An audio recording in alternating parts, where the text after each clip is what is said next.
सियावर रामचंद्र की जय।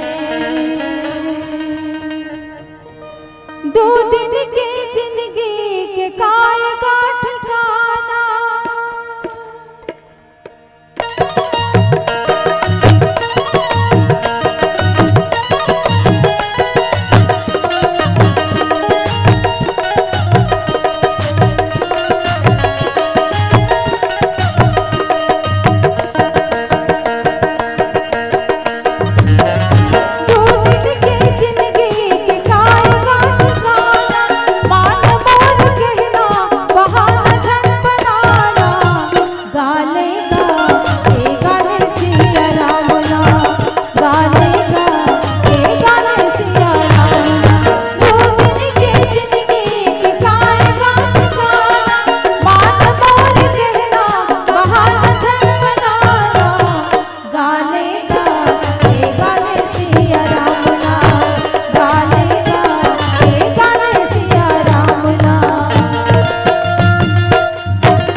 मिलकर कहना है क्या?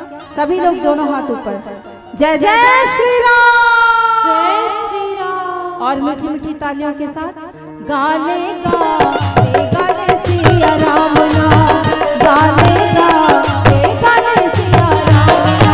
दो दिन की जिंदगी के कायगा ठिकाना, मान बोल कहना बहाना झट बनाना। गाने गाने गाने सिया राम ना, गाने गाने गाने सिया राम ना, गाने गाने गाने सिया राम ना, गाने गाने गाने सिया राम ना। जय जय श्री राम।